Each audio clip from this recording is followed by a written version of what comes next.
Men who take high doses of ibuprofen for months at a time may be at greater risk of fertility issues and also other health problems, such as muscle wastage, erectile dysfunction and fatigue, scientists have found. Research on healthy young men who took the common painkiller for up to 6 weeks showed that the drug disrupted the production of male sex hormones and led to a condition normally seen in older men and smokers. The 18 to 35-year-olds who took part in the study developed a disorder called compensated hypogonadism within 2 weeks of having 600 milligrams of ibuprofen twice a day. The condition arises when the body has to boost levels of testosterone because normal production in the testes has fallen.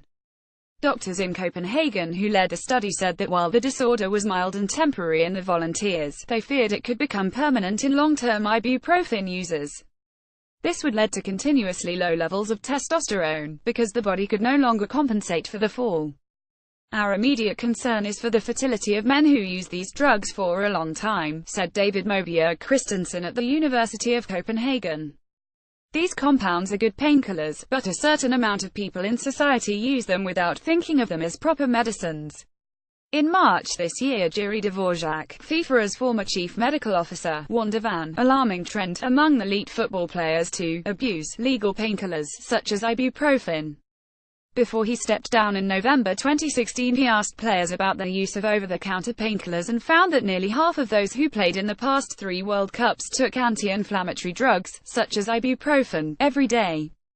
Bernard Jegu, a senior author on the study at the French National Institute of Health and Medical Research, said he saw no problem in people taking ibuprofen to alleviate pain in the short term, for toothache, for example, but warned against taking the drug for months on end if it was not strictly necessary. We normally see this condition in elderly men, so it raises an alarm, Jegu said. We are concerned about it, particularly for healthy people who don't need to take these drugs. The risk is greater than the benefit. The finding comes after repeated warnings from other researchers that ibuprofen can raise the risk of heart attacks in the general population and cause medical problems for pregnant women and their babies, including a more than doubling of the risk of miscarriage. In the latest research, scientists looked at the impact of ibuprofen on 31 healthy young men over 6 weeks and performed further tests on cells and pieces of human testes in the lab. Ibuprofen lowered testosterone production in the tissues, but levels of the hormone remained the same in the men. This is because the pituitary gland at the base of the brain had ramped up levels of another hormone that drives the production of extra testosterone. In the living body, the pituitary gland kicks in to compensate for this, but the brain is pushing more to get the same amount of testosterone. Christensen said, if you go on and stress the pituitary gland over the long term, this state could become permanent and you develop a more serious condition.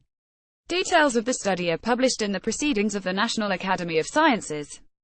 William College, professor of reproductive physiology at the University of Cambridge, who was not involved in the research, said, it's a fascinating study that suggests that men should be cautious about using high doses of ibuprofen for extended periods. While the findings needed to be replicated in further studies, he said, a precautionary approach made sense. Based on these data, I personally would be very reluctant to take ibuprofen for longer than the 10 days normally indicated on the packet.